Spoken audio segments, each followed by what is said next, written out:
karaan dhugaanis malee hin jiru uumamni hundumtuu sitti waan agalu karaan dhugaanis malee hin jiru uumamni hundumtuu seera kee habaru Yesus ati balbala jireenyaati Yesus Ola harara wabii lubbuu namaati Yesus ati balbala jireenyaati Yesus Ola harara wabii lubbuu namaati Yesus ati balbala jireenyaati Yesus Ola harara nagaa lubbuu namaati Yesus ati balbala jireenyaati Yesus Ola harara wabii lubbuu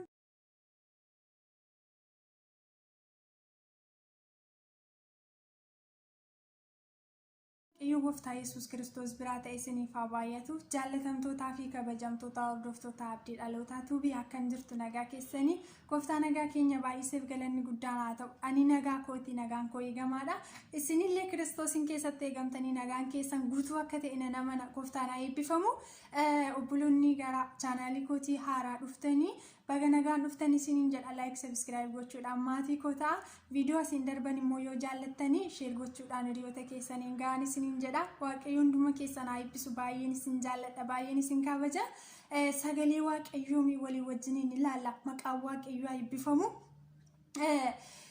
baroota keessatti jiruu jiraanne darbine umurii argines keessatti haa ta'u seenaadhaan dhageenya keessatti wanti hundumtiyyuu yeroo qaba wanti hundumtiyyuu haalatu daangeessa waan hundumayyuu baratu daangeessa irra darba innuffama nama jibbisiisa yeroo hundumayyuu garuu kan innuffamnee fi yeroo isaa irra hin darbine yeroo hundumayyuu haaraa kan ta'e yeroo hundumayyuu dhaloonni ganaa dhufu dhaloonni dhufee darbe kan akka haaraatti itti jiraatu yeroo hundumayyuu otoo hin dadhabin otoo hin nuffiin kan jireenya isaa keessatti fudhatee jireenya isaa keessatti way hojjechuu danda'u sagalee waaqayyoo qofaadha.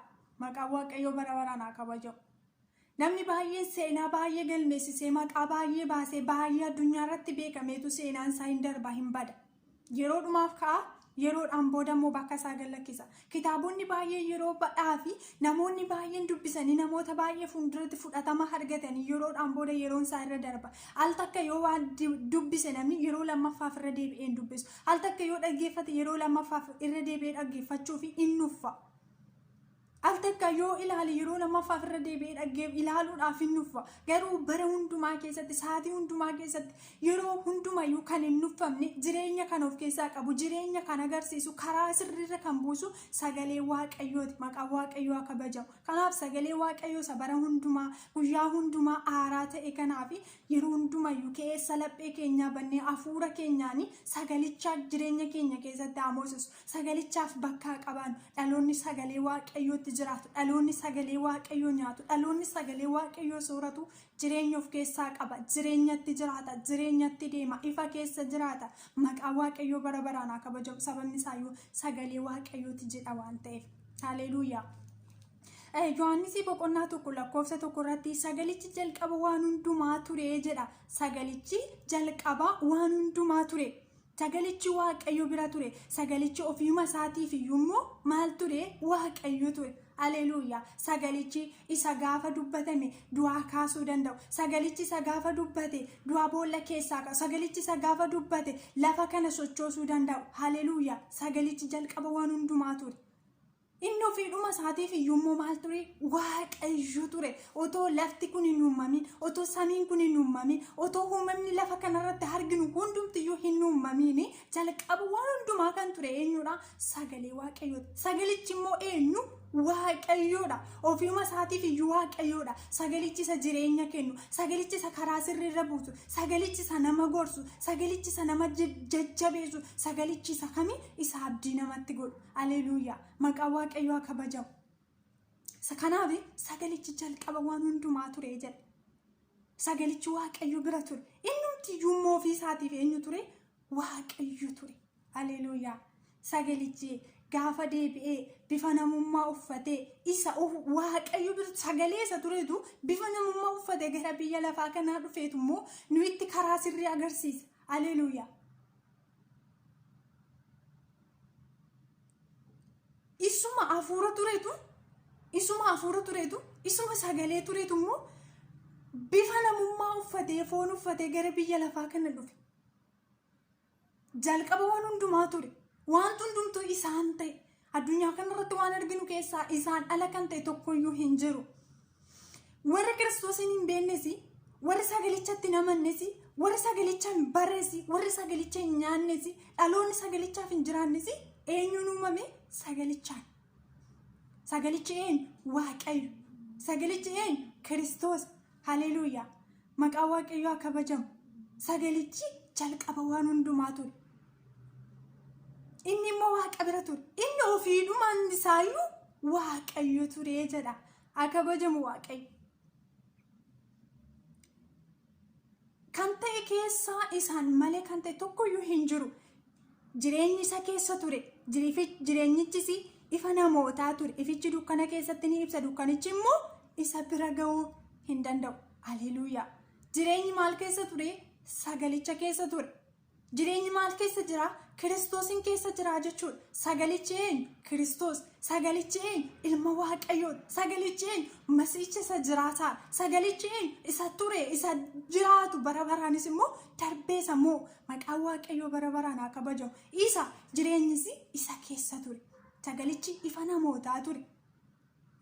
Haleluuyaa. Maqaan Waaqayyoo bara baraan haa kabajamu.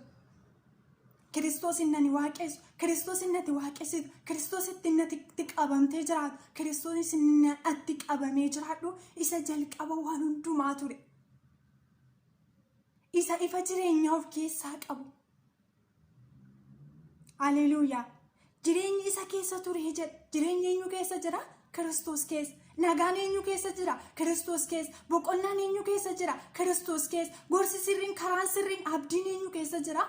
Kiristoos keessa. Haleluuyaa. Jireenyi isa keessa ture. Jireenyichis immoo maal ture? Ifa namootaa ture. Har'a osoo Kiristoos Yesuusiin fayyisaa lubbuu isaanii godhatanii hin fudhatiin namoonni deddeebi'aa jiran dukkana keessa kan jiraatan jirmaalee jaan taaneef jireenyicha isa ta'e Kiristoos keessa waan hin jiraanneef dhaloonni baay'een jaamummaa isa kan foonii isaatiitu waan jaametti fakkaata. Jaamummaa foonii irraa tarii fayyuu danda'u. Jaamummaan foonii baay'ee gara badiitti nama geessu. Jireenya isa ifa ta'e Kiristoos keessa jiraachuu isaan ala jiraachuun garuu du'atti nama geessa. Badiitti nama geessa. Jireenyi, fayyinni, nagaan karaa Kiristoos. Sagalicha warri jiraatan, sagalicha warri sooratan, sagalicha warra keessa isaaniitti fudhatanii fi jireenya argatu. Jireenyatu isaan keessa jira. Jireenyichis immoo Kiristoos. Akkuma Kiristoos nu keessa jiru, nuyis immoo Kiristoos keessa jiraanna. Sagalichi keessa keenya yoo jiraate, sagalichis immoo nutis immoo sagalicha keessa jiraanna. Maqaan Waaqayyoo bara baraan haa kabajamu.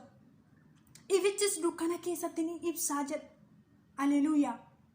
Ifichis dukkana keessatti ni ibsa. Dukkanichis immoo tasumayyuu isa bira ga'uu hin danda'u. Haa kabajamu Waaqayyo. Ifti addunyaa, jireenyi dhalootaa, karaan sirriin, karaan dhugaan inni gara jireenyaatti geessu, balballi sirriin karaa Kiristoos Yesuusiitiin, karaa sagalichaati, karaa ilma Waaqayyootti amanuutiin maqaa Waaqayyoo bara baraan haa kabajamu. Namni Waaqayyootti kan amanu jireenya bara baraa akka argatuufi malee abaduuf miti. Sagalee kana dhaloonni soorate, sagalee kanatti dhaloonni jiraate, sagalee kana dhaloonni nyaate jireenya of keessaa qaba. Jireenya isaan ban, jireenya isaan shaaggan, jireenya isaan moofom, jireenya isaa barri irraan darbin, jireenya isaa guyyaan irraan darbin, jireenya isaa jalaa hin banne isa of keessaa qaba. Sababni isaa iyyuu ifa addunyaa kanaa kan ta'e, jireenya kan ta'e, dukkanni tasuma isa bira ga'uu kan hin dandeenye, duuni tasuma isa bira ga'uu kan hin dandeenye, ilma Waaqayyootu keessa isaa jira waan ta'eef, ilma Waaqayyootu keessa isaa gali waan ta'eef. Haleluuyaa. Maqaan Waaqayyoo bara baraan haa kabajamu. Sagalee Waaqayyoo jireenya.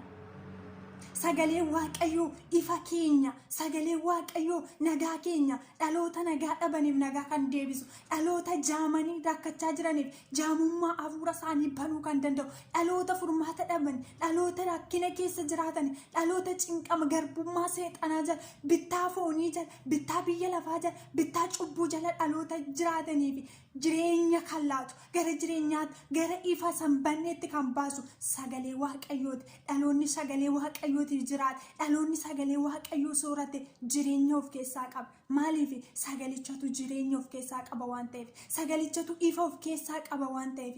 Haleluuyaa! Maqaan waaqayyoo haa kabajamu. Sagalee waaqayyoo jireenya of keessaa qaba. Kiristoos jireenya, Kiristoos karaadha, Kiristoos dhugaadha. Yohaannis boqonnaa 14:6 Yesuus deebisee karaan dhugaan jireenyi anaan malee gara abbaa dhaquu kan danda'u tokko illee hin jiru. Karaan biraa karri gara jireenyaatti geessu, karaan biraa karaan gara dhugaatti geessu, karaan biraa karaan gara fayyinaatti geessu karaa Yesuus Kiristoos malee hin jiru. Dhaloonni Kiristoos Yesuusitti amane, dhaloonni biddeen jireenyaa isa ta'e kana Kiristoosiin keessa garaa isaatti galfate gara jireenyaatti deema. Gara jireenya of keessaa qaba, nagaa of keessaa qaba. Maqaan waaqayyoo haa kabajamu. Sagalichi gaafa dubbate, isa gaafa dubbate lafa kana roomisiisuu danda'u, isa gaafa dubbate du'aa boollaa kaasuu danda'u, isa gaafa dubbate gaaffii dhalootaa deebisuu danda'u. Haleluuyaa! Maqaan waaqayyoo haa kabajamu. Sagalichi jireenya. Jireenya isa biyya lafaa kanarratti qabnu qofa osoo hin ta'in jireenya isa waaqarraati. Abdii isa biyya lafaa kanarra qofa osoo hin ta'in abdii isa waaqarraati. Haleluuyaa! Kanaaf sagalee waaqayyoo isa jireenya kana ta'etti warri karaan dhugaan ammallee isiniif hin galle, warri Kiristoos Yesuusin fayyisaa lubbuu keessanii godhattanii hin fudhanne kottaa Yesuus jireenya ta'e kanatti amanaa. Karri hundumtuu karaa gara jireenyaatti nu geessu nutti fakkaachuu danda'a. Balballi hundumtuu balbala gara jireenyaatti nu geessu nutti fakkaachuu danda'a. Miti garuu karaa Yesuus Kiristoositti amanuutiin, karaa sagalee waaqayyoof jiraachuutiin, karaa sagalee waaqayyoo soorachuutiin karri jireenyaa jira. Balballi jireenyaa Kiristoosi. Karaan jireenyaa Kiristoosi. Karaan gara abbaatti geessu Kiristoosi. Haleluuyaa! Maqaan waaqayyoo